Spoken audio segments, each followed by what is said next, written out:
नमस्कार, न्यूज़ 24 देख रहे हैं और आपके साथ मैं हूं सऊद मोहम्मद खालिद। बात यूपी की। दरअसल आज यूपी विधानसभा में यूपी के डिप्टी सीएम केशव प्रसाद मौर्य और पूर्व मुख्यमंत्री अखिलेश यादव के बीच तीखी बहस हो गई और केशव प्रसाद मौर्य अखिलेश सरकार के कामकाज पर सवाल उठा रहे थे। इसी दौरान उन्होंने सैफई का जिक्र कर दिया, जिस पर अखिलेश यादव भड़क गए और तीखी नोकझोंक भी हो गई और स्थिति यह हो गई कि तू तड़ाक की भी नौबत आ गई, जिसे बाद में मुख्यमंत्री योगी आदित्यनाथ ने शांत करवाया। 2014 का लोकसभा चुनाव होता है। उस समय अपने काम के बल पर दावा किया गया था कि उत्तर प्रदेश के अंदर भारतीय जनता पार्टी का सुपड़ा साफ करेंगे और समाजवादी पार्टी प्रदेश के साथ देश में भी सरकार बनाएगी। अगर इनके कार्य तनिक भी अच्छे हुए होते, जिसका बड़ा गुणगान इतनी देर से मैं घंटे भर से सुन रहा हूं, आप भी सुन रहे हैं, पूरा सदन सुन रहा है, पूरा प्रदेश सुन रहा है, और उसके गुणगान का उसका जवाब जनता ने दिया। जनता ने क्या जवाब दिया? सुपड़ा साफ हो गया समाजवादी पार्टी का। मैंने कहा सुपड़ा साफ हो गया समाजवादी पार्टी का। उसके बाद बड़े दावे किए जा रहे। 14 में हारने के बाद 2017 का विधानसभा चुनाव आया तो 5 वर्ष की उपलब्धियां जिसको आप गिनाते हुए थकते नहीं। मैं नहीं जानता हूं ये आपको कौन सा रोग है। अगर कोई रोग है मैं कहूंगा आप जांच नहीं कराएंगे। लेकिन मैं माननीय अध्यक्ष जी से जरूर ये निवेदन करूंगा, माननीय नेता प्रतिपक्ष जी जहां से भी चाहे ठीक से इलाज करा ले, और इलाज करा करके जो भी योजनाएं आती हर योजना को एक स्टिकर जैसे समाजवादी पार्टी का चस्पा करके अब इस रोग से मुक्त हो जाइए। 5 साल बाहर रह गए, 5 साल के लिए फिर बाहर हो गए हैं। आने वाले 25 साल तक कभी आपका नंबर लगने वाला नहीं है। तो हड़बड़ी जल्दीबाजी, आप कोई अच्छा सुझाव, दावे करना, बातें करना मैं समझ सकता हूं कि आप, मैं पूछ रहा था किसी अपने बहुत मेरे अच्छे साथी हैं, बहुत सारे ज्योतिष का ज्ञान रखते हैं, मैंने पूछा क्या है भाई आप बताइए, अखिलेश जी 400 सीटों का दावा कर रहे हैं। तो उन्होंने कहा देखिए अभी तक मेरे हिसाब से होगा आपका कि वहां नहीं बैठ पाओ कभी भी। मेरे हिसाब से मैं आप माननीय नेता प्रतिपक्ष जी को मैं बताना चाहता हूं, सदन नेता प्रतिपक्ष जी को बताना चाहता हूं, आप चिंता मत करिए। आपकी बहुत कोशिश के बावजूद हमारे मुख्यमंत्री योगी जी वहां बैठे हैं, केशव प्रसाद यहां बैठा है और यह सदन पूरा भाजपामय है। और इसके बाद मैं एक अपने बताया ज्योतिषी मित्र से मैंने पूछा कि भाई बताइए समाजवादी पार्टी के मुखिया जो है लगातार 400 सीटें जीतेंगे, ऐसा दावा कर रहे हैं, क्या वास्तविकता क्या है? हम लोग तो जमीन पे देख रहे थे कि समाजवादी पार्टी कहीं अता पता नहीं है, लेकिन जो पता चला वो भी मैं जानता हूं। शायद मैं सदन में मैं बोलूंगा मैं सदन में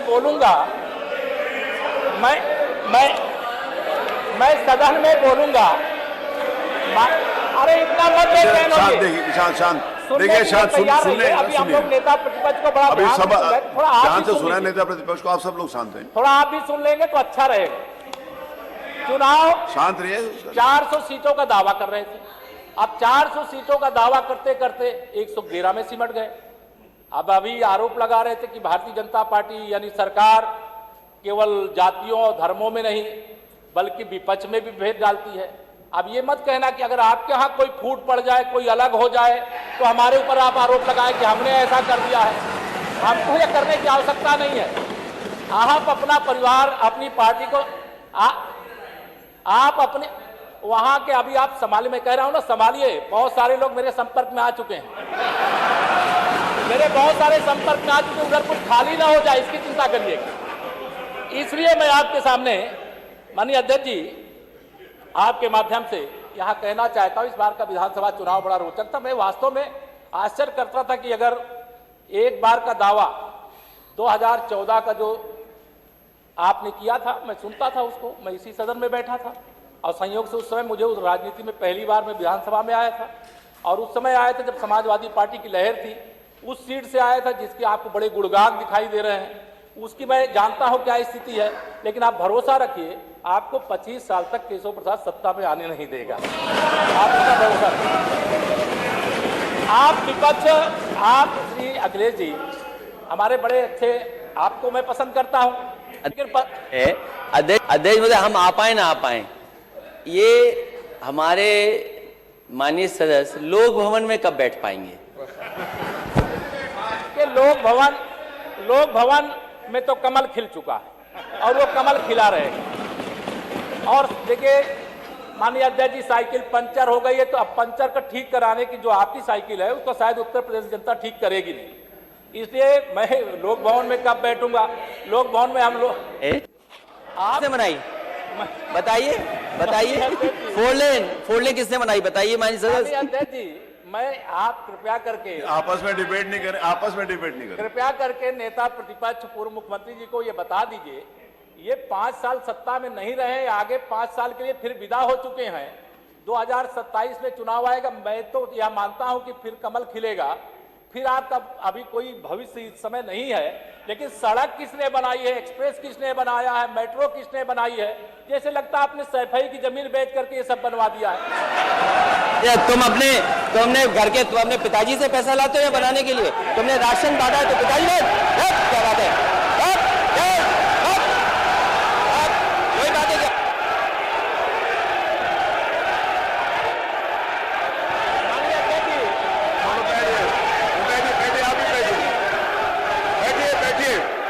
बैठिए, आप भी बैठिए, राजेश जी आप भी बैठिए, सब लोग बैठे, आप भी बैठिए, आप भी बैठिए, सब लोग, नेम जी बैठिए, राजीव बैठो, आप भी बैठिए प्लीज, आप भी बैठे, आप बैठिए, आप बैठिए, जवाब हो गया, उन्होंने दे दिया, आप बैठिए, आप हो गया जवाब, वो नेता है ना माननीय अखिलेश जी ने दे दिया, आप बैठिए, आगे बातचीत चलने दीजिए, बैठिए।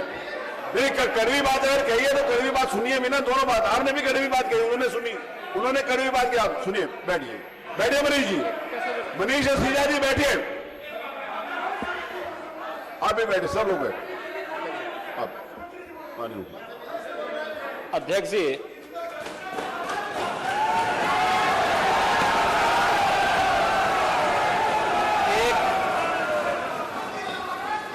एक घंटे से अधिक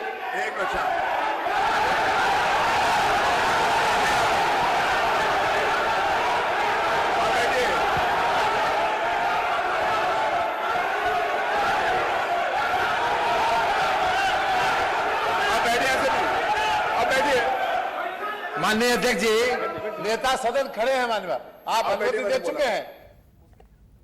तो आपने सुना कि आखिर केशव प्रसाद मौर्य और अखिलेश यादव के बीच कैसी तीखी बहस हुई, लेकिन इसके बाद मुख्यमंत्री योगी आदित्यनाथ ने दोनों को सदन में भाषा की मर्यादा बनाकर रखने की सलाह दी।